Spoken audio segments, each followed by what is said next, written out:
Hi dear friends, welcome to chalk board stories. അപ്പോൾ നമ്മുടെ ഇന്നത്തെ ടോപ്പിക് എന്ന് പറയുന്നത് 7ാം ക്ലാസ്സിലെ 9ാമത്തെ ചാപ്റ്റർ ആണ്, സോഷ്യൽ സയൻസിൽ ഭൂമി അറിയാൻ ഭൂപടങ്ങളും ആധുനിക സങ്കേതങ്ങളും എന്നുള്ളത്. എന്തുകൊണ്ടാണ് ഈ ചാപ്റ്റർ നമ്മളിപ്പോൾ എടുക്കുന്നത് എന്നുള്ളത് നിങ്ങൾക്ക് മനസ്സിലായി കാണുമല്ലോ. കാര്യം ഇപ്പോൾ നമ്മൾ 5ാം ക്ലാസ്സിലെ വരക്കാം വായിക്കാം ആ ചാപ്റ്റർ കഴിഞ്ഞു. 6ാം ക്ലാസ്സിലേക്ക് വന്നപ്പോൾ ഗ്ലോബിൽ നിന്ന് ഭൂപടത്തിലേക്ക് എത്തി നമ്മൾ. ഇനി എന്താണ് നമുക്കറിയാം, പണ്ട് കാലങ്ങളിൽ നമ്മൾ ഗ്ലോബൊക്കെ വെച്ചിട്ട് അതിനുശേഷം നമ്മൾ മാപ്പ് യൂസ് ചെയ്യാൻ തുടങ്ങി. ഇപ്പോൾ എന്താണ് അതിലും കൂടുതലായിട്ട് ആധുനിക സങ്കേതങ്ങളാണ് അല്ലെ. ഒത്തിരി സാങ്കേതിക വിദ്യ ഡെവലപ്പ് ആയനുസരിച്ച് നമ്മൾ ഉപയോഗിക്കുന്ന വസ്തുക്കളും എല്ലാം എന്ത് ചെയ്യുന്നുണ്ട്, ഈ പറയുന്ന പല മാറ്റങ്ങളും വരുന്നുണ്ട്. പണ്ട് കാലങ്ങളിൽ ആൾക്കാരും എന്താണ് കയ്യിൽ മാപ്പും വെച്ചിട്ടായിരുന്നു അല്ലെ കാട് കയറാനും മല കയറാനും ഒക്കെ പോയിക്കൊണ്ടിരുന്നത്. ഇപ്പൊ എന്താണ്, ഒരു ഫോൺ മതി അല്ലെ നമ്മുടെ കറക്റ്റ് മാപ്പ് അറിയാനും. ഏത് ദൂരെയുള്ളൊരു മനുഷ്യന്റെ വീട്ടിൽ നമുക്ക് പോകണമെങ്കിലും, നമ്മൾ ഇന്നേ വരെ കാണാത്ത ഒരാളുടെ വീട്ടിൽ പോകണമെങ്കിലും അയാൾ ജസ്റ്റ് നമുക്കൊരു ലൊക്കേഷൻ ഇട്ട് തന്നാൽ നമുക്ക് എന്താ കണ്ണും പൂട്ടി നമുക്ക് ആ സ്ഥലത്ത് എത്തിച്ചേരാനായിട്ട് നമുക്ക് പറ്റുന്നുണ്ട് അല്ലെ. അപ്പൊ അതേപോലെ തന്നെയാണ് നമ്മുടെ ടെക്നോളജി ഡെവലപ്പ് ആയി കഴിഞ്ഞപ്പോഴേക്കും ഈ പറയുന്ന ഭൂപടങ്ങളിലും മാപ്പുകളിലും അതേപോലെ തന്നെ അതൊക്കെ എന്തൊക്കെ വ്യത്യാസങ്ങളാണ് വന്നിരിക്കുന്നതെന്നാണ് പറയാൻ വേണ്ടി പോകുന്നത്. ഇവിടെ ജസ്റ്റ് ഒരു കഥ പറഞ്ഞിരിക്കുകയാണ്. മീശപ്പുലിമലയിലേക്കുള്ള ഇന്നലത്തെ യാത്ര നല്ല രസമായിരുന്നു എന്ന് അച്ഛനോട് പറയുവാണ് കുട്ടി. അവിടെ എന്താണ്, ഭൂപടങ്ങളും ഗ്ലോബും ഒക്കെ നിരീക്ഷിച്ച് പുതിയ സ്ഥലങ്ങൾ കണ്ടെത്താനും വിവരങ്ങൾ ശേഖരിക്കാനും എന്ത് രസമാണ് അല്ലെ. നമുക്കറിയാം, നമ്മുടെ കുഞ്ഞുങ്ങളെയൊക്കെ ഒരു ഗ്ലോബൊക്കെ വെച്ചിട്ട് ഓരോ സ്ഥലങ്ങളൊക്കെ ഇങ്ങനെ കാണിച്ച് പഠിപ്പിക്കുകയാണെങ്കിൽ അവർക്കും എന്തായിരിക്കും, പഠനം വളരെയധികം രസകരമായിരിക്കും. ഇനി അടുത്ത യാത്ര പ്ലാൻ ചെയ്യുമ്പോൾ പോകേണ്ട സ്ഥലങ്ങളും വഴികളും ഭൂപടം ഉപയോഗിച്ച് മുൻകൂട്ടി നിശ്ചയിച്ചാൽ നമുക്ക് സമയവും ലാഭിക്കാം, യാത്ര കൂടുതൽ രസകരവുമാകും. അതുകൊണ്ട് നല്ലൊരു യാത്രയായിരുന്നു. എന്താണ്, മൊബൈൽ ഫോണിലെ ഡിജിറ്റൽ ഭൂപടം വേണ്ട രീതിയിൽ പ്രയോജനപ്പെടുത്താൻ കഴിഞ്ഞു. അപ്പൊ എന്താണ് പുതിയൊരു കൺസെപ്റ്റാണ് ഇവിടെ പറയുന്നത്, ഡിജിറ്റൽ ഭൂപടം. ഭൂപടങ്ങൾ ഒരു മികച്ച വിവര സ്രോതസ്സാണ്. നിത്യജീവിതത്തിൽ ഭൂപടങ്ങളിലൂടെ നമുക്ക് എന്തെല്ലാം കാര്യങ്ങൾ, അതായത് നോക്കിക്കേ, കടലാസുകളിൽ അച്ചടിച്ച ഭൂപടം മുതൽ ഡിജിറ്റൽ സാങ്കേതിക വിദ്യയിലൂടെ തയ്യാറാക്കിയ ഭൂപടങ്ങൾ വരെ നാം ഇന്ന് ഉപയോഗിക്കുന്നുണ്ട്. ഓക്കെ ആണല്ലോ. ഇനിയിപ്പോ പറയാണ് ഏതൊക്കെ സന്ദർഭങ്ങളിലായിരിക്കും നാം ഭൂപടങ്ങൾ പ്രയോജനപ്പെടുത്തുന്നത്. എന്തൊക്കെയായിരിക്കും? ഒന്ന് പറയുന്ന എന്താണ്, ഒരു സ്ഥലത്തിന്റെ സ്ഥാനം മനസ്സിലാക്കാൻ, ലക്ഷ്യസ്ഥാനത്തേക്കുള്ള വഴികൾ ശാസ്ത്രീയമായി കണ്ടെത്താൻ, ഭൂപ്രകൃതി മനസ്സിലാക്കാൻ. ഇതൊക്കെ എന്താണ്, നമുക്ക് എന്ത് ഹെൽപ്പ് ചെയ്യും? ഒരു ഭൂപടം കണ്ടു കഴിഞ്ഞാൽ നമുക്ക് അല്ലെ, ഒരു ഭൂപടത്തിൽ നമുക്ക് എന്താ വഴി കണ്ടുപിടിക്കാനായിട്ട് പറ്റും. ഒരു പുതിയ സ്ഥലത്തേക്ക് നമുക്ക് പോകണം, ഏറ്റവും എളുപ്പമുള്ള വഴി ഏതാന്ന് ജസ്റ്റ് ഗൂഗിൾ മാപ്പിൽ എന്ത് ചെയ്യുക, നമ്മൾ സ്ഥലം അടിച്ചു കൊടുക്കുമ്പോൾ അവിടെ നിന്നുള്ള എല്ലാ വഴികളും കാണിച്ചു തരും. ഏറ്റവും എളുപ്പമുള്ള വഴിയായിരിക്കും അവർ കറക്റ്റ് ആയിട്ട് മെൻഷൻ ചെയ്യുന്നത്. ഓക്കെ ആണല്ലോ. ഇനി അവിടെ ബ്ലോക്ക് ഉണ്ടെങ്കിൽ എന്ത് ചെയ്യും, അതും മനസ്സിലാക്കി തരും അല്ലെ. ഇന്ന സ്ഥലത്ത് ബ്ലോക്ക് ഉണ്ട്, അതുവഴി പോകണ്ട, നിങ്ങൾ മറ്റേ വഴി എടുത്തോ എന്ന് അവർ പറയുന്നില്ലേ. അതേപോലെ കാടാണോ മലയാണോ കുന്നാണോ പുഴയാണോ എല്ലാം വ്യക്തമായിട്ട് അവർ പറഞ്ഞു തരുന്നുണ്ട്. ഇനി എന്താ പറയുന്നത്, ഇനി എന്തൊക്കെയാണ് നമ്മളിതേ കണ്ട സവിശേഷതകളാണ് ചോദിച്ചിരിക്കുന്നത്. ഭൂമിയുടെ യഥാർത്ഥ മാതൃക നമുക്ക് അറിയാനായിട്ട് പറ്റും കണ്ടാ. അതേപോലെ എന്താ, ഭൂമിയുടെ ദ്വിമാന ചിത്രീകരണം, ഭൂമിയുടെ ഗോളാകൃതിയുള്ള ചിത്രീകരണം എന്താണ്, ഗ്ലോബ്. ഭൂമിയെ ഭാഗികമായോ പൂർണ്ണമായോ എന്താണ്, ഒരു പരന്ന പ്രതലത്തിൽ ചിത്രീകരിക്കുന്നത്. ഭൂമിയെ പൂർണ്ണമായും ചിത്രീകരിക്കുന്നതിനാൽ ഭൂമിയെ പറ്റിയുള്ള സമഗ്രമായ ദൃശ്യബോധം, ഇത് ഏതാണ്, ഇത് ഗ്ലോബാണ് അല്ലെ. ഭൂമിയുടെ യഥാർത്ഥ മാതൃക അതേതാണ്, അത് ഗ്ലോബാണ് കണ്ടാ. ഭൂമിയുടെ ദ്വിമാന ചിത്രീകരണം 2D എന്ന് പറയുമ്പോൾ അത് ഏതാണ്, അത് ഭൂപടമാണ്. ഭൂപടം. ഭൂമിയുടെ ഗോളാകൃതിയിലുള്ള ചിത്രീകരണം, ഗോളാകൃതി വരുമ്പോഴേക്കും അത് ഏതാണ് വരേണ്ടത്, നമുക്കറിയാം, അത് ഗ്ലോബാണ്, ഗ്ലോബ്. ഭൂമിയുടെ ഭാഗികമായോ പൂർണ്ണമായോ ഒരു പ്രതലത്തിൽ, നമ്മൾ പരന്ന പ്രതലത്തിൽ, അതേതാണ്, അത് ഭൂപടമാണ് അല്ലെ, ഇവിടെ ഗ്ലോബ്. രേഖാംശരേഖകളും അക്ഷാംശരേഖകളും നേർരേഖകളായി ചിത്രീകരിച്ചിരിക്കുന്നു. അതേതായിരിക്കും നേർരേഖകൾ, അത് നമുക്കറിയാം ഭൂപടത്തിലായിരിക്കും അല്ലെ, ഭൂപടം. രേഖാംശരേഖകൾ അർദ്ധവൃത്തങ്ങളായും അക്ഷാംശരേഖകൾ കേന്ദ്രീകൃത വൃത്തങ്ങളായും ചിത്രീകരിക്കുന്നു. അതെവിടെയാണ്, ഗ്ലോബിലാണ്. ഒരു നിശ്ചിത പ്രദേശത്തെ പറ്റിയുള്ള വിവരങ്ങൾ ശേഖരിക്കുന്നതിനും യാത്രകൾക്കായി എന്താണ് വഴികൾ ആസൂത്രണം ചെയ്യുന്നതിനും ഒക്കെ എന്താണ്, നമ്മൾ ഭൂപടമാണ് യൂസ് ചെയ്യുന്നത് കണ്ടോ. അപ്പൊ ഇതാണ് ഗ്ലോബും ഭൂപടവും തമ്മിലുള്ള വ്യത്യാസം. അപ്പൊ നമ്മൾ 5ാം ക്ലാസ്സിൽ നമ്മൾ ഗ്ലോബിനെ പറ്റിയ ഒരു ബേസിക് ഐഡിയ തന്നു. 6ലേക്ക് വന്നപ്പോഴേക്കും എന്താണ്, അക്ഷാംശരേഖകളും രേഖാംശരേഖകളും സ്ഥലങ്ങളും എന്താണ് അല്ലെ, ആ ഒരു അക്ഷാംശരേഖകൾ രേഖാംശരേഖകൾ ഉത്തരായന രേഖ ദക്ഷിണായന രേഖകൾ, അതിനെ ഉത്തരാർദ്ധഗോളം എന്നും ദക്ഷിണാർദ്ധഗോളം എന്നും ഗ്രാറ്റിക്യൂൾ ഒക്കെ നമ്മൾ വ്യക്തമായിട്ട് ആ ചാപ്റ്ററിൽ പറഞ്ഞു. ഇനി എന്താണ്, നമുക്ക് ഇനി അടുത്ത ഇതിലേക്ക് പോകുവാണ് ടോപ്പിക് എന്ന് പറയുന്നത്. ആവശ്യങ്ങൾ വ്യത്യസ്തമാണ്, ഭൂപടങ്ങളും വ്യത്യസ്തം. നമ്മുടെ എല്ലാ ആവശ്യങ്ങൾക്കും നമുക്ക് ഉപയോഗിക്കുന്ന ഭൂപടങ്ങൾ എന്തായിരിക്കില്ല, ഒരേപോലെയുള്ളതായിരിക്കില്ല. ഓക്കെ, എന്തെല്ലാം ആവശ്യങ്ങൾക്കാണ് നാം ഭൂപടങ്ങൾ ഉപയോഗിക്കുന്നത് നിങ്ങൾ കണ്ടെത്തിയില്ലേ. ഒരേ ഭൂപടം തന്നെ നമുക്ക് എല്ലാ ആവശ്യങ്ങൾക്കും ഉപയോഗിക്കാനായിട്ട് പറ്റുമോ, ഇല്ല. നമ്മുടെ ആവശ്യങ്ങൾ വ്യത്യസ്തമാണ്. അതനുസരിച്ചാണ് നമ്മൾ എന്ത് ചെയ്യുന്നത്, ഭൂപടങ്ങളെ എന്താണ് 2 ഘടകങ്ങളായിട്ട് നമ്മൾ എന്ത് ചെയ്യുന്നുണ്ട്, വേർതിരിക്കുന്നുണ്ട്. ഉണ്ടോ. രണ്ട് ഘടകം. ഒന്നെന്ന് പറയുന്നത് ഭൂപടങ്ങൾ നിറവേറ്റുന്ന ധർമ്മം അനുസരിച്ചിട്ടും, രണ്ടെന്ന് പറയുന്നത് അതിന്റെ അളവ് അഥവാ തോത് അനുസരിച്ചും. നമുക്കറിയാം വലിയ തോത് ഭൂപടം, ചെറിയ തോത് ഭൂപടം, ധരാതലീയ ഭൂപടം, രാഷ്ട്രീയ ഭൂപടം, ഭൂപ്രകൃതി ഭൂപടം, മണ്ണ് ഭൂപടം, അങ്ങനെ ഭൂപടങ്ങൾ ഒത്തിരി ഉണ്ട് നമുക്ക് പഠിക്കാനായിട്ട്. ഓക്കെ, അപ്പൊ തോതനുസരിച്ചാണ് നമ്മൾ ഈ പറയുന്ന വലിയ തോതും ചെറിയ തോതും പറയുന്നത്. അതിന്റെ ധർമ്മം അനുസരിച്ച് നമുക്ക് എങ്ങനെയൊക്കെ പറയാം. ഈ പറയുന്ന കാലാവസ്ഥയുണ്ട്, മണ്ണ്, വിഭവം, അങ്ങനെ. ഇവിടെ ജസ്റ്റ് ഒരു ഇതായിട്ട് ഭൂപടങ്ങളുടെ ചരിത്രം പറയുന്നുണ്ട്. എന്താ നോക്കിക്കേ, ഭൂപട നിർമ്മാണത്തിന്റെ ചരിത്രം മനുഷ്യരാശിയുടെ ചരിത്രത്തോളം തന്നെ പഴക്കമുണ്ട്. ആദിമ ഭൂപടങ്ങൾ കല്ലുകളിലും തടികളിലും കൊത്തിയുണ്ടാക്കിയതാണ്. മണ്ണിലും മൃഗത്തോലിലും തുണിയിലും അവ നിർമ്മിച്ചിട്ടുണ്ട്. അറിയപ്പെടുന്നതിൽ വെച്ച് ഏറ്റവും പഴക്കമുള്ള ഭൂപടം ഏതാണ്ട് BCE 2500 കാലഘട്ടങ്ങളിൽ നിർമ്മിക്കപ്പെട്ടതാണെന്ന് കരുതുന്നു. എന്താണ്? മെസപ്പട്ടോമിയയിലെ ഒരു കളിമൺ ഫലകത്തിൽ വരച്ച ഭൂപടമാണത്. കണ്ടാ, ഏറ്റവും പഴക്കമുള്ള ഭൂപടം എവിടെ നിന്നാണ് കണ്ടെത്തിയത്? മെസപ്പട്ടോമിയൻ സംസ്കാരവുമായിട്ട് ബന്ധപ്പെട്ടതാണ്. ഭൂമി ഉരുണ്ടതാണെന്ന് 2-ാം നൂറ്റാണ്ടിൽ ജീവിച്ചിരുന്ന ഗ്രീക്ക് ഭൗമശാസ്ത്രജ്ഞനായ ടോളമി വിശ്വസിച്ചിരുന്നു. അപ്പൊ എന്താണ്? ഭൂമി ഉരുണ്ടതാണെന്ന് വിശ്വസിച്ചാണ് ആരാണ്? നമ്മൾ ടോളമി. അതനുസരിച്ച് ഒരു ഭൂപടം നിർമ്മിക്കാൻ ടോളമി ശ്രമിച്ചു. ഇനി നോക്കിക്കേ, CE 1400കളുടെ അവസാനത്തിൽ അറ്റ്ലസിൽ അച്ചടിച്ചു വരുന്നവരെ ടോളമിയുടെ ഭൂപടങ്ങളെ കുറിച്ച് പുറം ലോകത്തിന് ഒരു അറിവില്ലായിരുന്നു. അതിനുശേഷം അവ കൊളംബസ്, കാബറ്റ്, മഗല്ലൻ, ഡ്രേക്ക്, വെസ്പൂച്ചി എന്നീ നാവികർ ഭൂമിശാസ്ത്ര വിവരങ്ങളുടെ ഉറവിടമായി മാറി. ഇന്നും ടോളമി നിർമ്മിച്ച ഭൂപടത്തിന് ആധുനിക ഭൂപടത്തോട് വളരെയധികം സാദൃശ്യമുണ്ട്. ഗ്രീക്ക്, അറബ് ഭൂമിശാസ്ത്രജ്ഞരാണ് ആധുനിക ഭൂപട നിർമ്മാണത്തിന് അടിത്തറ പാകിയത്. ഓക്കെ, അതിപുരാതന കാലം മുതൽക്കേ ഇന്ത്യയിലും ഭൂപടങ്ങൾ നിർമ്മിക്കാനുള്ള ശ്രമങ്ങൾ നടന്നിരുന്നു. കേട്ടോ, ഇതാണ് നമ്മൾ ടോളമി ഉണ്ടാക്കിയ ഭൂപടം.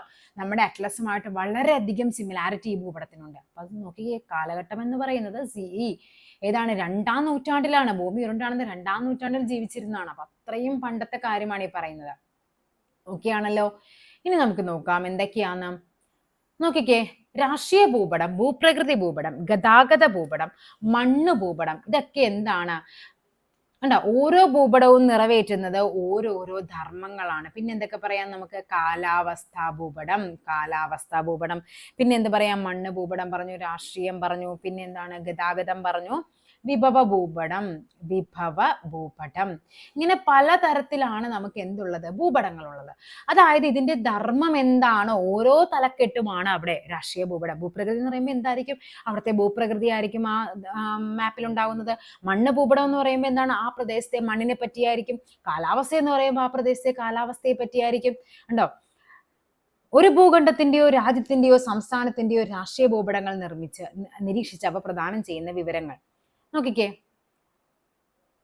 എന്താണ് രാഷ്ട്രീയ ഭൂപടം എന്ന് പറഞ്ഞത്? രാഷ്ട്രീയ ഭൂപടം എന്ന് പറയുമ്പോൾ എന്തായിരിക്കും? അവിടെ സംസ്ഥാനങ്ങൾ ഉണ്ടാകും, അതിന്റെ തലസ്ഥാനങ്ങൾ, അതിന്റെ കേന്ദ്രഭരണ പ്രദേശങ്ങൾ ഉണ്ടാകും, അതിന്റെ അതിരുകൾ ഉണ്ടാകും, അല്ലെ? ഓരോ ഇപ്പൊ നമ്മുടെ കേരളത്തിന്റെ ഭൂപടം എടുത്താൽ നമുക്കറിയാം, കേരളത്തിലെ ജില്ലകൾ 14 ജില്ലകളും അതിന്റെ തലസ്ഥാനങ്ങൾ, അങ്ങനെ വ്യക്തമായ രാഷ്ട്രീയമായ കാര്യങ്ങളൊക്കെ അതിൻ്റെ അകത്ത് ഉണ്ടാകും. ഭൂപ്രകൃതി ഭൂപടമാണെങ്കിൽ എന്തായിരിക്കും ഭൂപ്രകൃതിയിൽ ഉണ്ടാകുന്നത്? അവിടെ എന്ത് നദികളുണ്ടോ, സമതലങ്ങളുണ്ടോ, അതേപോലെ പീഠഭൂമിയുണ്ടോ, മരുഭൂമിയുണ്ടോ, നമ്മുടെ ഭൂപ്രകൃതി എന്തോ അതാണ് അവിടെ ഭൂപ്രകൃതി ഭൂപടത്തിൽ നമ്മൾ മെൻഷൻ ചെയ്യുന്നത്. ഇനി എന്താ നോക്കിക്കേ പറഞ്ഞിരിക്കുന്നത്. ഇനി ഈ പറയുന്നത് ഇവയുടെ ധർമ്മത്തിന്റെ അടിസ്ഥാനത്തിൽ ഇവയെ രണ്ടായിട്ട് തിരിക്കാം. ഓക്കെ, ഇനി നമുക്ക് ജസ്റ്റ് ഇതിൽ ഓരോന്നും നമുക്കൊന്ന് പറഞ്ഞിട്ട് നമുക്ക് അടുത്തയിലേക്ക് പോകാവേ. ഈ പറയുന്ന രാഷ്ട്രീയ ഭൂപടം നമ്മൾ പറഞ്ഞു, ഭൂപ്രകൃതി ഭൂപടം പറഞ്ഞു. ഗതാഗത ഭൂപടത്തിൽ എന്തായിരിക്കും കാണപ്പെടുന്നത്? അവിടുത്തെ റോഡുകൾ, പ്രധാനപ്പെട്ട റോഡുകൾ ഉണ്ടാകും, അല്ലെ? നാഷണൽ ഹൈവേ ആണോ അല്ലെങ്കിൽ സ്റ്റേറ്റ് ഹൈവേ ആണോ? അവിടുത്തെ എന്താണ്? റെയിൽവേ ഉണ്ടാകും, പിന്നെ എന്താണ്? ജലഗതാഗതം, ഇതെല്ലാം അതിൽ മെൻഷൻ ചെയ്തിട്ടുണ്ടാകും. മണ്ണ് ഭൂപടം നമ്മൾ പറഞ്ഞു, മണ്ണിന്റെ ഘടന ഉണ്ടാകും, മണ്ണിന്റെ ഫലപുഷ്ടി എത്രത്തോളം ഉണ്ട്, ഓരോ എക്കൽ മണ്ണാണോ ലാറ്ററൈറ്റ് മണ്ണാണോ, അങ്ങനെ ഓരോ മണ്ണ്, വ്യത്യസ്ത മണ്ണിനങ്ങൾ, സ്ഫടിക മണ്ണ് നമുക്കറിയാം ചേർത്തലയിലൊക്കെ കാണപ്പെടുന്ന നല്ല വെള്ള പഞ്ചാര മണ്ണെന്ന് പറയും. ഓക്കെ, കാലാവസ്ഥാ ഭൂപടം എന്തായിരിക്കും? അവിടുത്തെ കാലാവസ്ഥ, അവിടെ അന്തരീക്ഷ സ്ഥിതി, അങ്ങനെയുള്ള കാര്യങ്ങളായിരിക്കും. വിഭവ ഭൂപടമാണെങ്കിലോ അവിടുത്തെ കാർഷിക വിഭവങ്ങളായിരിക്കും, പ്രകൃതി വിഭവങ്ങൾ, ഇതൊക്കെ ആയിരിക്കും അവിടെ മെൻഷൻ ചെയ്തിട്ടുണ്ടാവുന്നത്. ഇനി നോക്കിക്കേ, ഈ പറയുന്ന ഭൂപടങ്ങളെ നമ്മൾ രണ്ടായിട്ട് തിരിക്കുന്നുണ്ട്. ഒന്ന് ഭൗതിക ഭൂപടം എന്നും, പിന്നെ എന്താണ്? അതായത് ഭൂപടങ്ങളെ അവ നിർമ്മിക്കുന്ന ധർമ്മത്തിന്റെ അടിസ്ഥാനത്തിൽ രണ്ടായിട്ട് തിരിക്കുന്നു. നമ്മൾ ആദ്യം പറഞ്ഞ എന്താണ്? ഭൂപടങ്ങളെ ഓൾറെഡി രണ്ടായിട്ട് തിരിക്കുന്നുണ്ട്. എങ്ങനെയൊക്കെയാണ്? ധർമ്മത്തിന്റെ അടിസ്ഥാനത്തിലും അതിന്റെ തോതിന്റെ അടിസ്ഥാനത്തിലും. ഈ ധർമ്മത്തിന്റെ അടിസ്ഥാനത്തിൽ നമ്മൾ എന്ത് ചെയ്യുന്നുണ്ട്? രണ്ടാക്കി ക്ലാസിഫൈ ചെയ്യുന്നുണ്ട്. ഒന്ന് ഭൗതികമാണ്, മറ്റേത് എന്താണ്? സാംസ്കാരികമാണ്. ഭൗതികം എന്ന് പറയുമ്പോൾ എന്തൊക്കെയാണ്? അവിടുത്തെ ഭൂപ്രകൃതി ഉണ്ടാകും, മണ്ണുണ്ടാകും, നദികൾ ഉണ്ടാകും, കാലാവസ്ഥ, നൈസർഗിക സസ്യജാലങ്ങൾ, അങ്ങനത്തെ പ്രകൃതിദത്തമായ കാര്യങ്ങളൊക്കെ ആയിരിക്കും ഭൗതിക ഭൂപടത്തിൽ ഉണ്ടാകുന്നത്. എങ്കിൽ സാംസ്കാരിക ഭൂപടത്തിലേക്ക് വരുമ്പോൾ എന്തൊക്കെയായിരിക്കും? മനുഷ്യനിർമ്മിതമായ കാര്യങ്ങളായിരിക്കും സാംസ്കാരിക ഭൂപടത്തില്. രാജ്യങ്ങള്, സംസ്ഥാനങ്ങള്, ജില്ലകള്, പിന്നെ എന്താണ് റോഡ്, റെയിൽവേ, തുറമുഖങ്ങള്, ഇങ്ങനെ നമ്മുടെ മനുഷ്യനിർമ്മിതമായ കാര്യങ്ങളെല്ലാം സാംസ്കാരിക ഭൂപടത്തിലും. ഇനി പ്രകൃതിദത്തമായ സവിശേഷതകളെല്ലാം എവിടെയായിരിക്കും? നമ്മുടെ ഭൗതിക ഭൂപടത്തിൽ വരും. കണ്ട, പ്രകൃതിദത്തം ഭൗതികം, സാംസ്കാരികം എന്താണ്? മനുഷ്യനിർമ്മിതമാണ്. ഓക്കെ ആണല്ലോ. ഇനി ഇവിടെ പറഞ്ഞിരിക്കുന്നത്, ഇവിടെ ക്ലാസിഫിക്കേഷൻ ആണ് പറഞ്ഞിരിക്കുന്നത്. ഭൗതിക ഭൂപടവും ഈ പറയുന്ന സാംസ്കാരിക ഭൂപടവും തമ്മിൽ ക്ലാസിഫൈ ചെയ്യാൻ. ഈ ഭൂപ്രകൃതി ഭൂപടം ഏതായിരിക്കും? അത് ഭൗതിക ഭൂപടമായിരിക്കും. മണ്ണ് ഭൂപടം അതും എന്തായിരിക്കും? ഭൗതികമായിരിക്കും. കാലാവസ്ഥാ ഭൂപടം അതും ഭൗതികമാണ്. നൈസർഗിക സസ്യജാല ഭൂപടം അതും എന്താണ്? ഭൗതിക ഭൂപടമാണ്. നദീ വ്യവസ്ഥ ഭൗതികമാണ്. രാഷ്ട്രീയ ഭൂപടം എന്ന് പറയുമ്പോൾ എന്തായിരിക്കും? അത് സാംസ്കാരികമാണ്. ജനസംഖ്യാ ഭൂപടം സാംസ്കാരികമാണ്. സാമ്പത്തിക ഭൂപടം സാംസ്കാരികമാണ്. ഗതാഗത ഭൂപടം സാംസ്കാരികമാണ്.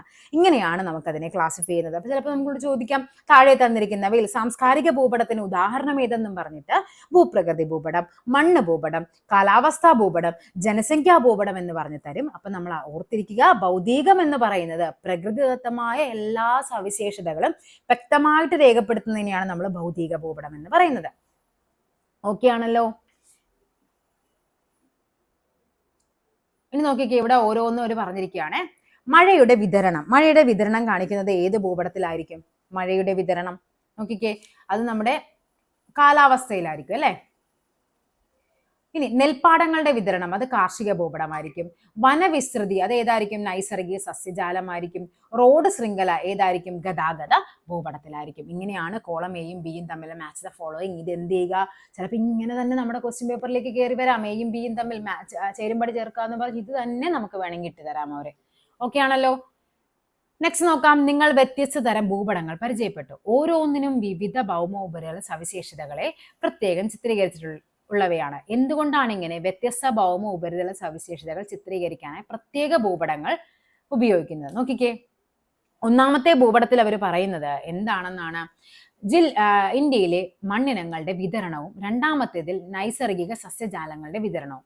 ഈ രണ്ട് ഭൂപടങ്ങളിലും ഈ രണ്ട് ഭൂപടങ്ങളിലും എന്താണ്? രണ്ട് കണ്ടന്റ് വന്നിരിക്കുന്നത് അല്ലെ. ഇത് രണ്ടും കൂടി ഒറ്റ ചിത്രത്തിലാണ്. അങ്ങോട്ട് മാച്ച് ചെയ്ത് വെച്ചാൽ നമുക്ക് മനസ്സിലാക്കാൻ എന്ത് ബുദ്ധിമുട്ടായിരിക്കും അല്ലെ. ഇതിനെടുത്ത് നേരെ ഇതിന്റെ മേളിൽ പ്ലേസ് ചെയ്ത് കഴിഞ്ഞാൽ ഇതെല്ലാം കൂടി മൊത്തം നല്ല അവിയൽ പരിഭാഗം. നമുക്ക് ഇവിടെ ഏതാണ് നൈസർഗികം, ഏതാണ് മണ്ണ്, ഏത് മണ്ണ് എവിടെ കിടക്കുന്നു ഒന്നും നമുക്ക് മനസ്സിലാവില്ല. അതുകൊണ്ടാണ് നമ്മൾ എന്ത് ചെയ്യുന്നത്? ഓരോ കാര്യങ്ങൾക്ക് വേണ്ടി നമ്മൾ ഭൂപടങ്ങൾ ഉണ്ടാക്കുന്നത്. നോക്കിക്കേ, പ്രധാന ഭൗമ ഉപരിതല സവിശേഷതകൾ ഓരോന്നും പ്രത്യേക ഭൂപടങ്ങളിലായി ചിത്രീകരിക്കുന്നത്. ഇത്തരത്തിൽ ഒരു പ്രത്യേക വിഷയം മാത്രം പ്രതിപാദിക്കുന്ന ഭൂപടങ്ങളെ പറയുന്ന പേരാണ് എന്ത്? വിഷയാധിഷ്ഠിത ഭൂപടം എന്ന് പറയുന്നത്. എന്താണ്? വിഷയാധിഷ്ഠിതം. അവിടെ എന്താണ്? ഒരു പ്രത്യേക വിഷയം മാത്രമായിരിക്കും നമ്മൾ എന്ത് ചെയ്യുന്നത്? അവിടെ പ്രതിപാദിക്കുന്നത്. അതിനെയാണ് വിഷയാധിഷ്ഠിത ഭൂപടം എന്ന് പറയുന്നത്. ഭൂപടങ്ങൾ തയ്യാറാക്കുന്ന അളവിന്റെ അടിസ്ഥാനത്തിൽ ഭൂപടങ്ങളെ നമുക്ക് എങ്ങനെയൊക്കെ വർഗീകരിക്കാനായിട്ട് പറ്റും? എല്ലാ ഭൂപടങ്ങളും ഒരു നിശ്ചിത അളവ് അഥവാ തോത് അടിസ്ഥാനമാക്കിയാണ് നിർമ്മിച്ചിരിക്കുന്നത്. എന്താണ് ഭൂപടങ്ങൾ തയ്യാറാക്കുന്നതിനുള്ള തോത്? അതാണ് നമുക്ക് നോക്കുന്നത്. കണ്ടോ, ഇവർ പറയുന്നത് ക്ലാസ് മുറിയുടെ രൂപരേഖ നോട്ട്ബുക്കിൽ വരയ്ക്കാൻ. ഇനി നോക്കിക്കേ, നമ്മൾ ഓരോരുത്തരും വരയ്ക്കുന്നത്. ഇപ്പൊ ഞാൻ ചിലപ്പോൾ എന്ത് ചെയ്യും? ഈ ക്ലാസ് റൂമിന്റെ വരയ്ക്കാൻ പറയുമ്പോഴേക്കും ഞാൻ എന്ത് ചെയ്യും? ഇവിടെ ഇത്രയും ഭാഗത്തെടുത്തിട്ട് ഇവിടെ ബോർഡ് വരയ്ക്കും. ഇവിടെ കുഞ്ഞുങ്ങൾ ഇങ്ങനെ ഇരിക്കുന്നതായിട്ട് ബെഞ്ച് വരയ്ക്കും അല്ലെ. എത്ര ബെഞ്ച് ഉണ്ടെന്നുള്ളത് എന്നുള്ളത് വരയ്ക്കും. പക്ഷെ വേറൊരാൾ വരച്ചപ്പോഴേക്കും ഇവിടെ വലിയ ബോർഡ് വെച്ചു. ഇവിടെ ഇങ്ങനെ വ്യക്തമായിട്ട് നല്ല കറക്റ്റ് ചെയ്ത് വരച്ചു. ഇവിടെ ടീച്ചറിന്റെ ടേബിളൊക്കെ വരച്ചു. ഓരോരുത്തരും വരയ്ക്കുന്ന എന്താണ്? ഓരോരോ വ്യത്യസ്ത രീതികളിലായിരിക്കും. ഉണ്ടോ? അപ്പൊ എന്താണ്? ഒരളവ് അഥവാ തോത് അടിസ്ഥാനമാക്കി എല്ലാ രൂപരേഖകൾ തയ്യാറാക്കിയത് അല്ലെ. പക്ഷെ നമുക്ക് എന്താണ്? ഒരു മാപ്പ് എന്ന് വരുമ്പോഴേക്കും അതിന് എന്താണ്? കുറച്ചും കൂടി ആധികാരികത വേണം. കണ്ടോ? അതിനെയാണ് നമ്മൾ ഈ തോത് ഉപയോഗിക്കുന്നത്. ക്ലാസ് മുറിയുടെ യഥാർത്ഥ വിസ്തൃതിയിൽ ഒരു രൂപരേഖ വരക്കണമെങ്കിൽ നമുക്ക് അത്ര തന്നെ വിസ്തൃതിയിൽ ഒരു കടലാസോ നോട്ട്ബുക്കോ വേണം അല്ലെ. ഞാൻ പറയുവാണ്, എനിക്ക് ഈ ക്ലാസ് മുറിയുടെ കറക്റ്റ് എക്സാക്ട് ആയിട്ട് നമുക്കൊരു കോപ്പി വേണമെന്ന് പറഞ്ഞാൽ അത്രയും വലിയ ക്ലാസ് വരയ്ക്കാനായിട്ട് നമുക്ക് പറ്റുമോ? ഒരിക്കലും പറ്റില്ല. അപ്പൊ നമ്മൾ എന്ത് ചെയ്യും? അതിനാണ് ഇപ്പൊ നമ്മൾ പറയും 10 സെന്റിമീറ്റർ ആണ്. 10 സെന്റിമീറ്ററിനെ അല്ലെങ്കിൽ 1 സെന്റിമീറ്റർ നമ്മൾ എത്രയാക്കി കൊടുത്തു? ഒരു മീറ്റർ. അതായത് ഇപ്പൊ ക്ലാസ് റൂമിന് ഒരു 5 മീറ്റർ ആണ് നീളമെങ്കിൽ നമ്മൾ എന്ത് ചെയ്യും? 5 മീറ്റർ എന്ന് പറയുമ്പോൾ നമുക്ക് 5 സെന്റിമീറ്റർ വരച്ചാൽ മതി. അതിനെയാണ് നമ്മൾ തോതെന്ന് പറയുന്നത്. ഉണ്ടോ?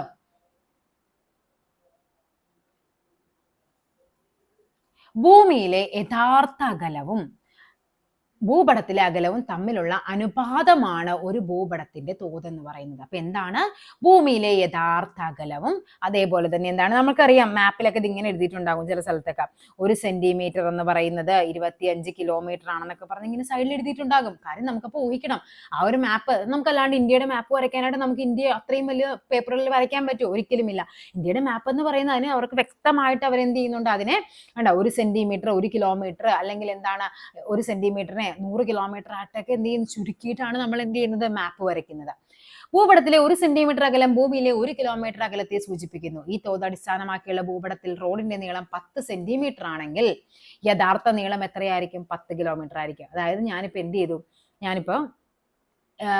ഞാൻ എൻ്റെ വീട് വരയ്ക്കുവാണ്. ഈ വീട് വരയ്ക്കുമ്പോൾ ഞാൻ പറയുവാണ് ഈ വീടിന് ഞാൻ തോത് കൊടുത്തു. ഇവിടെ 1 സെന്റിമീറ്റർ എന്ന് പറയുന്നത് 2 മീറ്റർ ആണെന്ന് ഞാനിവിടെ തോത് കൊടുത്തു. എന്നിട്ട് ഞാനിവിടെ ഒരു 5 സെന്റിമീറ്റർ ഒരു വര വരച്ചു. ഇവിടെ എന്ത് ചെയ്തു, ഇങ്ങനെ ഞാനൊരു ബോക്സ് വരച്ചു. ഞാൻ പറയുവാണ് ഇത് 10 സെന്റിമീറ്റർ ആണ്, ഇത് 5 സെന്റിമീറ്റർ ആണ്. അപ്പൊ അതിന്റെ ആക്ച്വൽ ദൂരം എത്രയാണ്? 5 സെന്റിമീറ്റർ എന്ന് പറയുമ്പോൾ എത്രയായിരിക്കും? ഇത് 10 മീറ്റർ ആയിട്ട് വരും. 10 സെന്റിമീറ്റർ എന്ന് പറയുമ്പോൾ 20 മീറ്റർ ഉള്ള ഒരു പുരയിടമായിരിക്കും എനിക്ക് വരയ്ക്കേണ്ടത്. മനസ്സിലായോ? അപ്പൊ ഇങ്ങനെയാണ്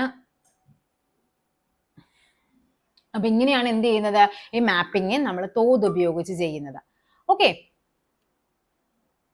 ഇനി ഇത് നിങ്ങൾ വ്യക്തമായിട്ട് പഠിക്കേണ്ട ഒരു ഫ്ലോ ചാർട്ടാണ്. ഭൂപടങ്ങളെ നോക്കിക്കേ എങ്ങനെയൊക്കെയാണ് അവർ ക്ലാസിഫൈ ചെയ്തിരിക്കുന്നത്. വലിയ തോത് ഭൂപടവുമുണ്ട്, ചെറിയ തോത് ഭൂപടവുമുണ്ട്. വലിയ തോത്, ചെറിയ തോത് വ്യക്തമായിട്ട് ശ്രദ്ധിക്കണം. ഇമ്പോർട്ടൻ്റ് ആയ ടോപ്പിക്കാണ്. ഒരു ചെറിയ പ്രദേശത്തെ സംബന്ധിച്ച കൂടുതൽ വിവരങ്ങൾ വലിയ തോത് വളരെ കൂടുതലായിരിക്കും. ഓക്കെ, വലിയ തോത് എന്ന് പറയുമ്പോഴേക്കും ചെറിയ പ്രദേശത്തെ വലിയ ഡീറ്റെയിൽ ആയിട്ടുള്ള കാര്യങ്ങളായിരിക്കും അതിൻ്റെ അകത്ത് ഉണ്ടാകുന്നത്. വലിയ കാര്യങ്ങളായിരിക്കും ഉണ്ടാവുന്നതെന്ന് ഓർത്താൽ മതി. ചെറിയ തോത് ഭൂപടമാകുമ്പോൾ എന്താ, ഒരു പ്രദേശത്തെ സംബന്ധിച്ച കേവലമായ വിവരങ്ങൾ. ഇപ്പൊ നമ്മൾ എന്താണ് ധരാതലീയ ഭൂപടം, ഇപ്പൊ നമ്മൾ വില്ലേജ് ഭൂപടം എടുക്കുവാണ്. ഞാൻ എൻ്റെ വില്ലേജിന്റെ ഭൂപടം വരയ്ക്കുമ്പോഴേക്കും ഞാൻ അതിൽ മെൻഷൻ ചെയ്യുവാണ് ഇവിടെ എന്താണ്, ഇപ്പൊ ഇവിടെ ലുലു മാൾ ഉണ്ട്, അതിന്റെ ഫ്രണ്ടിൽ എന്താണ് ഇവിടെ നാഷണൽ ഹൈവേ പോകുന്നുണ്ട്, ഇവിടെ എന്തുണ്ട് ഒരു ഗ്രാൻഡ് മാൾ ഉണ്ട്. ഞാനിപ്പോ ഇങ്ങനെ വരയ്ക്കുവാണ്. അത് കഴിയുമ്പോൾ ഒരു ഒബ്രോൺ മാൾ ഉണ്ട്. വ്യക്തമായിട്ടുള്ള ഇവിടെ എന്താണ് ഒരു നമുക്ക് ഏറ്റവും ഇമ്പോർട്ടന്റ് ആയിട്ടുള്ള എന്തെങ്കിലും ഒരു ഫാക്ടർ നമുക്ക് പെട്ടെന്ന് വരുമ്പോഴേക്കും ഇതിന്റെയൊക്കെ പേര് വായി വരുള്ളൂ.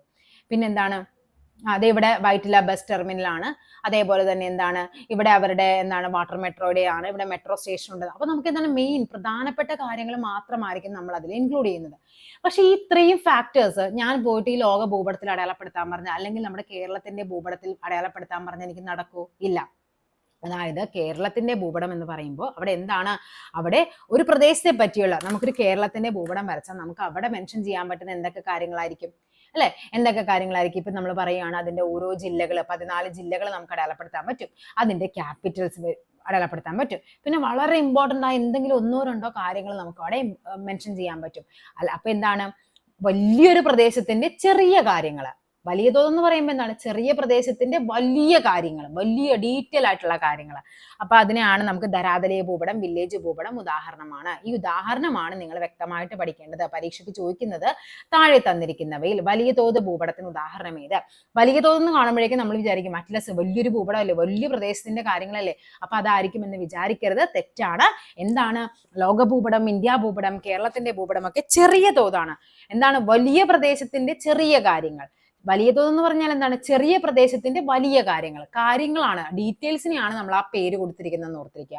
1 സെന്റിമീറ്റർ എന്ന് പറയുന്നത് ഇവിടെ എന്താണ്, 1/2 കിലോമീറ്ററിനുള്ളിലാണ് കൊടുത്തിരിക്കുന്നത്. അപ്പൊ ഈ 1 സെന്റിമീറ്റർ നമുക്ക് 1/2 കിലോമീറ്ററുള്ള എല്ലാ കാര്യങ്ങളും നമുക്കവിടെ മെൻഷൻ ചെയ്യാനായിട്ട് പറ്റും. ഇവിടെ നോക്കിക്കേ, 1 സെന്റിമീറ്റർ എന്ന് പറയുന്നത് 25 കിലോമീറ്റർ കൊടുത്തു. ഞാൻ 1 സെന്റിമീറ്റർ വരച്ചിട്ട് 25 കിലോമീറ്റർ എന്ന് പറയുമ്പോൾ ഏകദേശം നല്ല ദൂരമുണ്ട്. ആ 25 കിലോമീറ്ററിലുള്ള എല്ലാ കാര്യങ്ങളും നമുക്ക് മെൻഷൻ ചെയ്യാൻ പറ്റുമോ? ഇല്ല. അവിടെ ഏറ്റവും ഇമ്പോർട്ടന്റ് ആയിട്ട് നമ്മൾ പറയേണ്ട കുറച്ച് കാര്യങ്ങൾ മാത്രം എന്ത് ചെയ്യും, നമ്മൾ മെൻഷൻ ചെയ്യും. ഓക്കെ ആണല്ലോ? വലിയ തോത് എന്താണ്, ചെറിയ തോത് എന്താണ്, തിരിഞ്ഞു പോകരുത്. നോക്കിക്കേ, വിവിധ ഭൂപടങ്ങൾ, അവയുടെ വർഗീകരണം എന്നിവയെ പറ്റി നാം ചർച്ച ചെയ്തല്ലോ. ഇനി ഭൂപടങ്ങളിൽ നിന്ന് നമുക്ക് എങ്ങനെ വിവരശേഖരണം നടത്താമെന്ന് നോക്കാം. ഭൂപടങ്ങൾ പരിശോധിച്ച് വിവരങ്ങൾ കണ്ടെത്തുന്നതിനെ അഥവാ ശേഖരിക്കുന്നതിനെയാണ് ഭൂപട വായന എന്നാണ് പറയുന്നത്. ഭൂപട വായനയ്ക്ക് സഹായകമാകുന്ന കുറച്ച് കാര്യങ്ങൾ വേണം. നമുക്ക് ഒന്നും അറിയാതെ നമുക്ക് ഇത് ഇങ്ങനെ ഒരു ഭൂപടം തന്നു, ഇതൊന്നും എഴുതിയിട്ടില്ല കേട്ടോ, ഫ്രണ്ട് ഒന്നും എഴുതിയിട്ടില്ല, ഇതില്ല ഒന്നും ഇല്ലാണ്ട് തന്നു കഴിഞ്ഞാൽ ഇങ്ങനൊരു ഭൂപടം തന്നു, കുറെ കളറും തന്നു, നമുക്കത് എന്താണെന്ന് നമുക്ക് ഒരിക്കലും മനസ്സിലാവില്ല. ഇതെന്താണ്, എന്തോ ആയിരിക്കാം, മണ്ണാണോ, കാലാവസ്ഥയാണോ, എന്താണ് അവിടുത്തെ പുഴയാണോ, വഴിയാണോ, ഒന്നും നമുക്ക് മനസ്സിലാവില്ല. പക്ഷെ അവരോട് വ്യക്തമായിട്ട് പറയുന്നുണ്ട് കേരളം എന്താണ്, ഭൂപ്രകൃതിയാണ്. അപ്പൊ നമുക്ക് മനസ്സിലായി, ആ തലക്കെട്ട് വായിച്ചപ്പോൾ നമുക്ക് മനസ്സിലായി തന്നിരിക്കുന്നത് കേരളത്തിന്റെ ഭൂപ്രകൃതിയുടെ ഭൂപടമാണെന്ന് നമുക്ക് മനസ്സിലായി. ഓക്കെ ആണല്ലോ. അപ്പൊ എന്ത് ഇമ്പോർട്ടന്റ് ആണ്, തലക്കെട്ട് എന്ന ഫാക്ടർ അവിടെ ഇമ്പോർട്ടന്റ് ആണ്. നെക്സ്റ്റ് അവർ പറയുന്നത് എന്താണ്, ഇത് കണ്ടോ, ഇവിടെ ദിക്ക് തന്നിട്ടുണ്ട്, ഇതും ഇമ്പോർട്ടന്റ് ആണ്. അപ്പൊ തലക്കെട്ട് പറഞ്ഞു, ദിക്ക് പറഞ്ഞു. പിന്നെ എന്താ പറയേണ്ടത്, തോത്. ആ തോത് എത്രയാണെന്നുള്ളത്, എത്ര സെന്റിമീറ്റർ, നമ്മൾ എത്ര കിലോമീറ്റർ എന്നുള്ളത് മെൻഷൻ ചെയ്തിരിക്കണം, തോത് കൊടുത്തിരിക്കണം. പിന്നെ എന്താണ് പറയുന്നത്, അക്ഷാംശ രേഖാംശ രേഖകൾ കറക്റ്റ് അതിന്റെ പോയിന്റ്, എന്നാലേ നമുക്ക് അതിന്റെ കറക്റ്റ് സ്ഥാനം നമുക്ക് മനസ്സിലാക്കാനായിട്ട് പറ്റുള്ളൂ. അംഗീകൃത ചിഹ്നങ്ങൾ, ഈ പറയുന്ന ചിഹ്നങ്ങൾ എനിക്ക് തോന്നിയ പോലെയൊന്നല്ല നമ്മുടെ ചിഹ്നങ്ങൾ, അതിനൊക്കെ എന്താണ് ഫിക്സഡ് ആയിട്ട് നമ്മൾ പറഞ്ഞു. നീല കളർ എന്തിനാണ് നമ്മൾ ഉപയോഗിക്കുന്നത്, ഈ പറയുന്ന നദികൾക്ക് നീല കളർ ഉപയോഗിക്കുന്നു. അതേപോലെ തന്നെയാണ് ഓരോന്നിനും അംഗീകൃത ചിഹ്നങ്ങളും നിറങ്ങളുണ്ട്, അത് നമുക്ക് പഠിക്കാനുണ്ട്. പിന്നെ എന്താണ് സൂചിക, ഇത്രയും കാര്യങ്ങൾ. സൂചിക എന്ന് പറയുന്നത് ദേ അത് കാണിക്കണം. അപ്പൊ എല്ലാവർക്കും ഇത് നിറങ്ങൾ അറിയണമെന്നില്ല. അപ്പൊ അവർ പറയണം, എന്തേ ഈ തന്നിരിക്കുന്ന മഞ്ഞയാണ് ഞാൻ തന്നിരിക്കുന്നത് തീരപ്രദേശമാണ്, ഈ പച്ച തന്നിരിക്കുന്നത് ഇടനാടാണ്, ഈ ബ്രൗൺ തന്നിരിക്കുന്നത് മലനാടാണ്. ഇനി നിങ്ങൾ ആ പിക്ചർ നോക്കിക്കഴിഞ്ഞാൽ നിങ്ങൾക്ക് മനസ്സിലാകും എന്താണ് ആ ഭൂപടത്തിൽ തന്നിരിക്കുന്നത്, ഏതൊക്കെ സ്ഥലത്താണ് മലനാട് വരുന്നത്, ഏറ്റവും കൂടുതലുള്ളത് ഏതാണ്, ഏറ്റവും കുറവുള്ളത് ഏതാണ്. കണ്ടോ, തമിഴ്നാട് എവിടെയുണ്ട്, കർണാടക എവിടെയാണ്, ഇപ്പുറത്ത് കടലാണ്. വ്യക്തമായിട്ട് നമുക്ക് ആ ഭൂപടത്തിൽ നിന്ന് നമുക്ക് മനസ്സിലാക്കാൻ പറ്റും. ഈ ഒരു പ്രോസസ്സിനെ പറയുന്ന പേരാണ് എന്ത്, ഭൂപട വായന എന്ന് പറയുന്നത്. ഓക്കെ, ഇനി നോക്കിക്കേ, തലക്കെട്ട്. ഒരു ഭൂപടത്തിൽ ചിത്രീകരിച്ചിട്ടുള്ള പ്രധാന ഭൗമോപരിതല സവിശേഷതയാണ് തലക്കെട്ട്. ഇപ്പൊ നമ്മൾ പറഞ്ഞു കേരളത്തിന്റെ ഭൂപ്രകൃതി എന്ന തലക്കെട്ട്. ഇനി പറയുന്ന തോതാണ്. തോത് എന്ന് പറയുമ്പോൾ എന്താണ്, തോത് അടിസ്ഥാനമാക്കിയാണ് ഭൂപടങ്ങൾ നിർമ്മിക്കുന്നത്. ഭൂതലത്തിലെ രണ്ട് സ്ഥലങ്ങൾ തമ്മിലുള്ള അകലവും ഭൂപടത്തിലെ അതേ രണ്ട് സ്ഥലങ്ങൾ തമ്മിലുള്ള അകലവും എന്തായിരിക്കണം, അത് തമ്മിലുള്ള ഒരു അനുപാതത്തെയാണ് നമ്മൾ എന്ത് പറയുന്നത്, തോത് എന്ന് പറയുന്നത്. ഒരു നദിയുടെയോ റോഡിന്റെയോ റെയിൽപാതയുടെയോ നീളം ഒരു പ്രദേശത്തിന്റെ വിസ്തൃതിയോ ഭൗമോപരിതലത്തിലെ സവിശേഷതയുടെ വ്യാപ്തിയോ ഒക്കെ ഭൂപടം ഉപയോഗിച്ച് കൃത്യമായി കണക്കാക്കാനായിട്ട് നമുക്ക് പറ്റും. ഇപ്പൊ ഞാൻ ഇങ്ങനെ വരയ്ക്കുവാണ്, എന്നിട്ട് ഞാനിവിടെ പറഞ്ഞു, ദേ 1 സെന്റിമീറ്ററിനെ ഞാൻ 10 കിലോമീറ്റർ ആക്കി കൊടുത്തു, എന്നിട്ട് ഞാനിവിടെ ഭൂപടം വരച്ചു.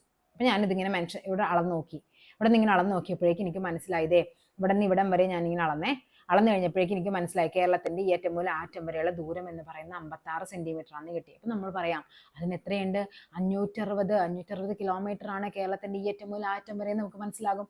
ഓക്കെ, അങ്ങനെയാണ് നമ്മൾ എന്ത് ചെയ്യുന്നത്, ഓരോന്നും നമുക്ക് വായിച്ച് കണ്ടുപിടിക്കാനായിട്ട് പറ്റുന്നത്. ഇനി പ്രസ്താവന രീതി, ഈ പറയുന്ന തോതിനെ നമ്മൾ 2 തരത്തിൽ റെപ്രസെന്റ് ചെയ്യാറുണ്ട്. കഴിഞ്ഞ പരീക്ഷകൾക്കൊക്കെ റിപ്പീറ്റ് ചെയ്ത് ചോദിച്ചാണ് പ്രസ്താവന രീതി, ഭിന്നക രീതിയൊക്കെ കേട്ടോ. സ്റ്റേറ്റ്മെന്റ് ഓഫ് സ്കെയിലും ഉണ്ട്, റെപ്രസെന്റേറ്റീവ് ഫ്രാക്ഷൻ ഓർ RF എന്ന് പറയും. പ്രസ്താവന രീതിയിൽ തോത് എഴുതുന്നത് എങ്ങനെയാണെന്ന് നോക്കാം. അതായത് നമ്മൾ വ്യക്തമായിട്ട് പ്രസ്താവന, സ്റ്റേറ്റ്മെന്റ് ടൈപ്പ് ക്വസ്റ്റ്യൻസ് ഇല്ലേ, സെയിം അത് തന്നെയാണ് ഇവിടെ പറയുന്നത്. അതിനെ അങ്ങ് വിശദീകരിച്ചു കൊടുക്കും. ഭൂപടത്തിലെ 1 സെന്റിമീറ്റർ അകലം ഭൂതലത്തിലെ 1 കിലോമീറ്ററിനെ സൂചിപ്പിക്കുന്നു, അല്ലെങ്കിൽ 1 സെന്റിമീറ്റർ എന്ന് പറയുന്ന 1 കിലോമീറ്റർ ആണെന്നത് ഇങ്ങനെ അവർ വ്യക്തമായിട്ട് അങ്ങ് എഴുതി വെക്കും. പ്രസ്താവന സ്റ്റേറ്റ്മെന്റ് ആയിട്ട് അങ്ങ് തരും. ഇതിനെയാണ് നമ്മൾ പ്രസ്താവന രീതി എന്ന് പറയുന്നത്. ഇനി എന്താണ് ഭിന്നക രീതി അഥവാ റെപ്രസെന്റേറ്റീവ് ഫ്രാക്ഷൻ ഓർ RF എന്ന് പറയുന്നത്? ഈ RF ഇട്ടിട്ട് ഇത് ഇങ്ങനെ തരും, കണ്ടാ 1:2 ലക്ഷമാണ് തന്നിരിക്കുന്നത്. 1:1 lakh എന്ന്, അതായത് ഇവിടെ പറഞ്ഞിരിക്കുന്ന 1 യൂണിറ്റ് ദൂരം എന്ന് പറയുന്നത് ഈ 1 ലക്ഷം യൂണിറ്റുകൾക്ക് തുല്യമാണെന്ന് പറയുന്നത്. ഈ രീതിയിൽ അനുപാതത്തിന് കണ്ടത് ഈ ചിഹ്നം നൽകും, കണ്ടാ ഭൂപടത്തിലെ അകലവും അനുപാതത്തിന് ശേഷം നൽകിയിട്ടുള്ള യൂണിറ്റ് ഭൂപടത്തിലെ അകലവും സൂചിപ്പിക്കുന്നത്. അതായത് ഇതാണ് നമ്മുടെ ഭൂപടം. ഇതെന്ന് പറയുന്നത് എന്താണ്, അതിന് അനുപാതികമായിട്ട് നമ്മുടെ ശരിക്കുള്ളതിൽ വരുന്ന എത്രയാണെന്നുള്ളത്.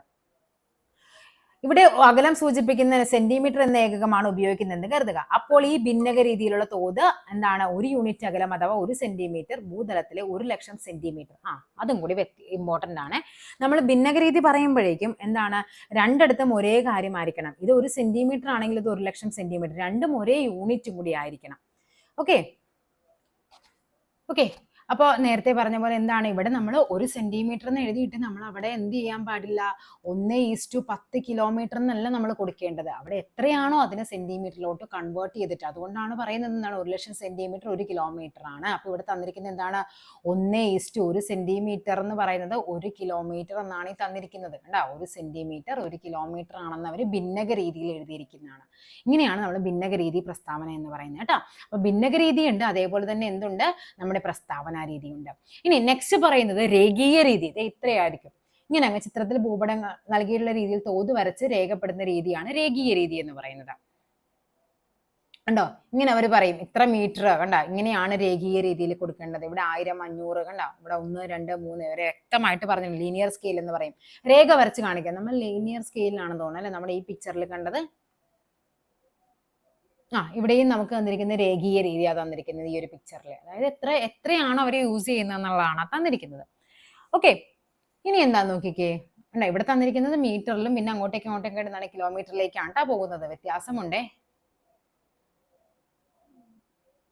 ദിക്കുകൾ ഇനി എന്താണ്, നമ്മൾ ഫസ്റ്റ് ചാപ്റ്ററിൽ തന്നെ പറഞ്ഞു നോർത്ത് സൗത്ത് വ്യക്തമായിട്ട് നമ്മൾ എന്ത് ചെയ്യണം, മാപ്പ് ചെയ്തിരിക്കണം. ഒരു മാപ്പ് വരച്ചു കഴിഞ്ഞാൽ നമ്മൾ എന്താണ്, ഇത് തന്നെയാണ് ഞാൻ ഉപയോഗിച്ച നോർത്ത് സൗത്ത് എന്നുള്ളത് വ്യക്തമായിട്ട് കൊടുത്തിരിക്കണം.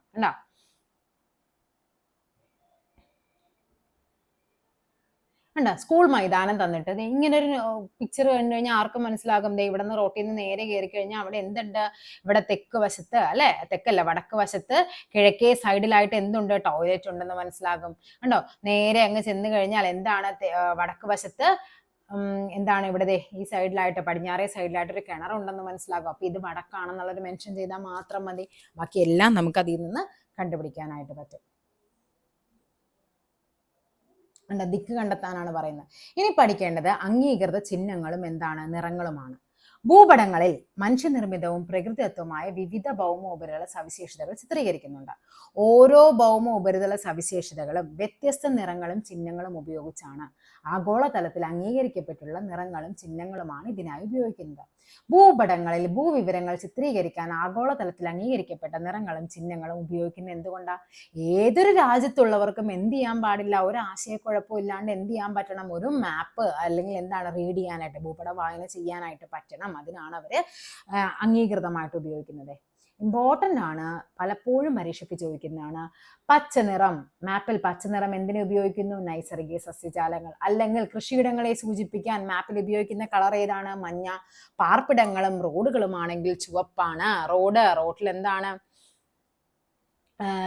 നമുക്കറിയാം റോഡ് എന്ന് പറയുന്നത് എന്താണ്, ആക്സിഡന്റ് ഒക്കെ ഉണ്ടായി ചോര വീഴുന്ന സ്ഥലമാണ്. അപ്പൊ ചുവപ്പാണ്. കറുപ്പ് തീവണ്ടിപ്പാത, അക്ഷാംശരേഖകൾ, ടെലഫോൺ ലൈനൊക്കെ കറുപ്പാണ്.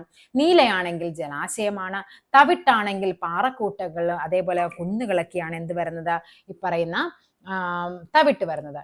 ഇനി ഇങ്ങനെ കംപ്ലീറ്റ് ലൈനാണ് കാണിക്കുന്നത് എന്താണ്, ടാറിട്ട റോഡാണ്. ഈ കാണുന്ന എന്താണ്, തീവണ്ടിപ്പാത എളുപ്പമാണ് അല്ലെ, നമുക്കറിയാം തീവണ്ടിപ്പാത ഇങ്ങനെയാണ്. ഇത് അരുവിയാണ്, ഇത് നദികളാണ്, ക്രിസ്ത്യൻ പള്ളിയാണ്, ക്ഷേത്രമാണ്, മുസ്ലിം പള്ളിയാണ്, പാർപ്പിടങ്ങളാണ്, പോസ്റ്റ് ഓഫീസിന് PO എന്നാ കാണിക്കുന്നത്, പോലീസ് സ്റ്റേഷന് PS എന്നാ കാണിക്കുന്നത്. അതായത് ഞാനിപ്പോൾ എൻ്റെ ഒരു വില്ലേജ് ഭൂപടം വരച്ചിട്ട് ഞാൻ എന്ത് ചെയ്തു, ഇവിടെ ഞാൻ ഇങ്ങനെ കൊടുക്കുവാണ്, ഇതിവിടെ PO എന്ന് കൊടുത്തു, ഇവിടെ എന്ത് ചെയ്തു PS എന്ന് കൊടുത്തു. അല്ലാണ്ട് അവിടെ പോലീസ് സ്റ്റേഷന് വലിച്ചു നീട്ടി എഴുതാൻ പറ്റുമോ എനിക്ക്? ഇല്ല. അപ്പൊ എന്ത് ചെയ്യും, PS എന്ന് കൊടുത്താൽ അത് മനസ്സിലാക്കണം, അത് അംഗീകൃതമായിട്ടുള്ള ഉപയോഗിക്കുന്ന ചിഹ്നമാണ്. ഇത് കോട്ടയാണ്, ഇത് പാലമാണ്, കണ്ടോ, ഇത് കുളമാണെന്നും ഇത് കുഴൽക്കിണറാണെന്നും ഇത് ശ്മശാനമാണെന്നും ഉള്ളൊരു ഐഡിയ നമുക്ക് ഉണ്ടാവണം. ഓക്കെ ആണല്ലോ, കണ്ടോ, ഈ ഒരു പിക്ചർ എന്നിട്ട് അവർ പറയുവാണ് കണ്ടുപിടിക്കാനായിട്ട്. അപ്പൊ ഇത് പറയുവാണേ, നോക്കിക്കേ, ദേ ഇവിടെ എന്തുണ്ട്, ഒരു കുളമുണ്ട്, ഇവിടെ എന്തുണ്ട്, ശ്മശാനമുണ്ട്, ഇവിടെ റെയിൽവേ പാതയുണ്ട് എന്നൊക്കെ അവർക്ക് മനസ്സിലാകും. ഓക്കെ, ഇനി പറയുന്നത് സൂചികകളാണ്.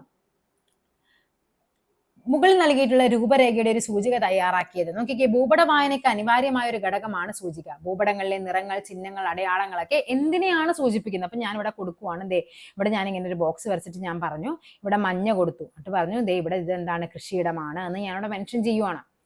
ഇനി എന്താണ്, അക്ഷാംശരേഖകളും ഭൂമിയിലെ ഓരോ പ്രദേശത്തിന്റെയും ഭൗമോപരിതല സവിശേഷതയുടെയും ഒക്കെ സ്ഥാനം കൃത്യമായി തിരിച്ചറിയുന്നതിനും വിവരങ്ങൾ ശേഖരിക്കുന്നതിനും അക്ഷാംശരേഖകൾ എന്താണ്, അനിവാര്യമാണ്. ഓക്കെ, ഭൂപടങ്ങളിൽ നിന്നും ഭൗമ ഉപരിതല സവിശേഷതകളെ പറ്റിയുള്ള വിവരങ്ങൾ വായിച്ചെടുക്കുന്നത് എങ്ങനെയാണെന്നാണ് നമ്മളിപ്പോൾ ഈ ഒരു ചാപ്റ്ററിൽ നമ്മൾ പഠിച്ചത്. കഥകളിലും മറ്റു കേട്ടുള്ള മാന്ത്രിക കണ്ണാടി നിങ്ങൾക്ക് ലഭിച്ചെന്ന് കരുതുക. നിങ്ങൾ കാണാൻ ആഗ്രഹിക്കുന്ന വിദൂരതയിലുള്ള ഒരു ചരിത്ര നിർമ്മിതിയായി മാന്ത്രിക കണ്ണാടി തെളിഞ്ഞു വരുന്നു. ആ ചരിത്ര നിർമ്മിതിയുടെ സ്ഥാനം, നിങ്ങളുടെ സ്ഥാനം, അവിടേക്ക് പോകാനുള്ള വഴി മുതലായവയെല്ലാം കാട്ടിത്തരുന്നു. മുമ്പ് മാന്ത്രികമായി കരുതിയിരുന്ന ഇത്തരം കാര്യങ്ങളാണ് നമ്മൾ എന്ത് ചെയ്യുന്നത്, ഈ പറയുന്ന സ്മാർട്ട് ഫോൺ ഉപയോഗിച്ച് നമ്മൾ എവിടെ എന്തുവരെ ഞാൻ കാണാത്തൊരു സ്ഥലമാണെങ്കിൽ പോലും നമുക്ക് അതിന്റെ സാറ്റലൈറ്റ് വ്യൂ വരെ ഇപ്പൊ കിട്ടും അല്ലെ.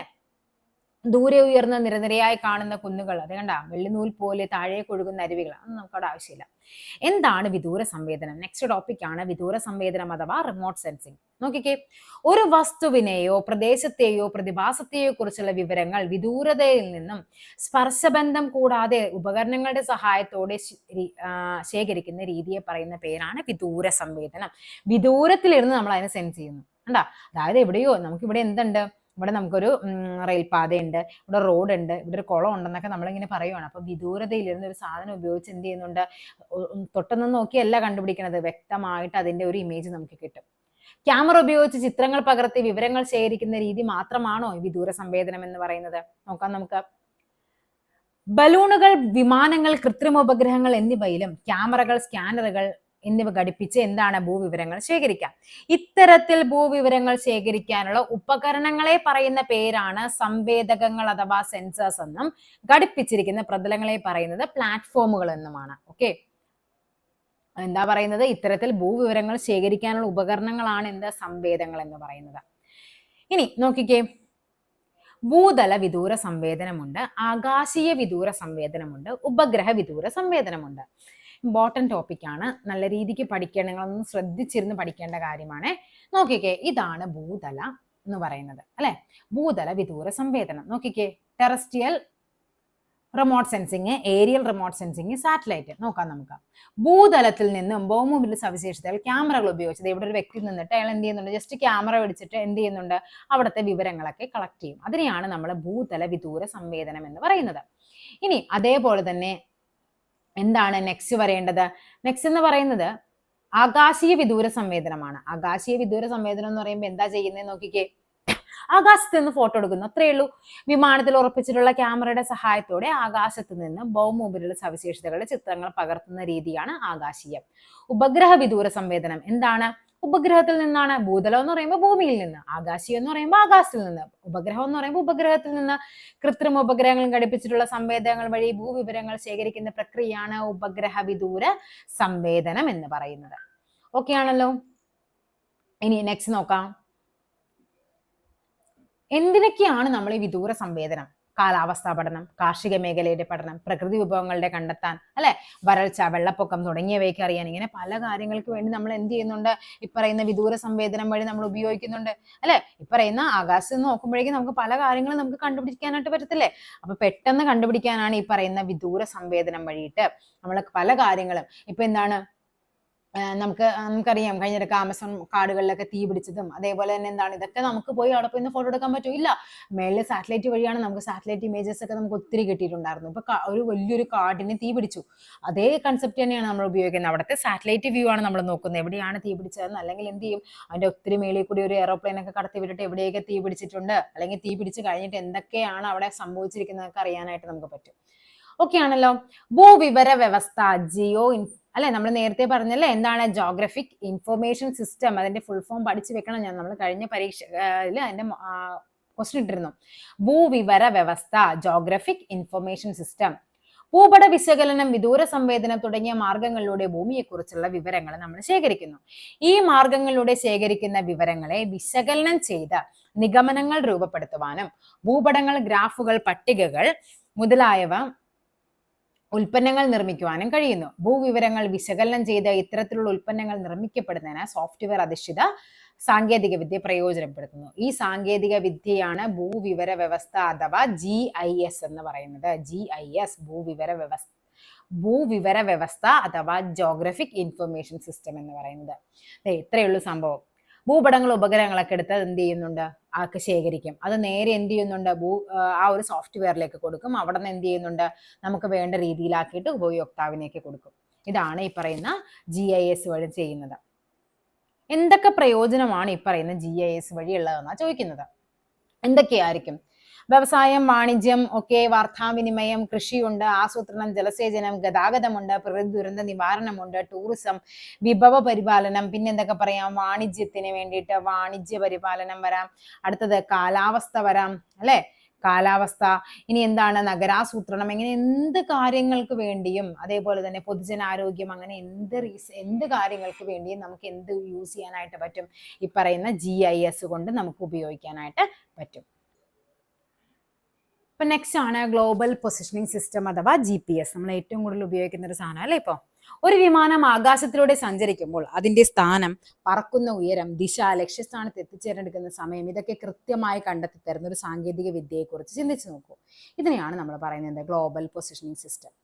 ഭൂമിയിൽ ഒരു വസ്തുവിന്റെ അക്ഷാംശ രേഖാംശ സ്ഥാനം, അതിന്റെ ഉയരം എന്നിവ മനസ്സിലാക്കാൻ സഹായിക്കുന്ന സാങ്കേതിക വിദ്യയാണിത്. ഇനി അതൊരു ചലിക്കുന്ന വസ്തുവാണെങ്കിലോ അതിന്റെ സ്ഥാനം അറിയാൻ പറ്റും, സഞ്ചാര ദിശ അറിയാൻ പറ്റും, അതിന്റെ വേഗത അറിയാൻ പറ്റും, സമയം എന്നിവയൊക്കെ കൃത്യമായി നിർണ്ണയിക്കാൻ ഈ സാങ്കേതിക വിദ്യ കൊണ്ട് സഹായകമാകും. വിമാനങ്ങൾ, കപ്പലുകൾ തുടങ്ങി ഒട്ടുമിക്ക വാഹനങ്ങളിലും ഇപ്പൊ എന്തുണ്ട്? GPS സിസ്റ്റം ഉണ്ട് അല്ലെ. ഇന്ന് ഒരു കൂട്ടം കൃത്രിമ ഉപഗ്രഹങ്ങളുടെ സഹായത്തോടു കൂടിയാണ് ഈ പറയുന്ന പ്രവർത്തനം സാധ്യമാകുന്നത്. വിദൂര സംവേദനം, ഭൂവിവര വ്യവസ്ഥ, GPS എന്നീ നൂതന സങ്കേതങ്ങളുടെ സാധ്യതകൾ രാഷ്ട്ര നിർമ്മാണത്തിനും രാജ്യ പുരോഗതിക്കുമായി പ്രയോജനപ്പെടുത്തുമ്പോഴാണ് മനുഷ്യജീവിതം കൂടുതൽ മെച്ചപ്പെടുന്നതും അർത്ഥപൂർണമാകുന്നത്. ഓക്കെ ആണല്ലോ. അപ്പൊ ഇതാണ് നമ്മുടെ ആധുനിക ഇതിലേക്ക് വരുമ്പോഴേക്കും GPS, അതേപോലെ വിദൂര സംവേദനം. ഇത് ഇമ്പോർട്ടന്റ് ആണ്. ഇന്ത്യയിൽ ISRO വികസിപ്പിച്ചെടുത്ത ഭൂപട നിർമ്മാണ സംവിധാനം അറിയപ്പെടുന്ന പേരാണ് ഭുവൻ. ഇമ്പോർട്ടന്റ് ആണ്, പഠിച്ചു വെക്കണേ.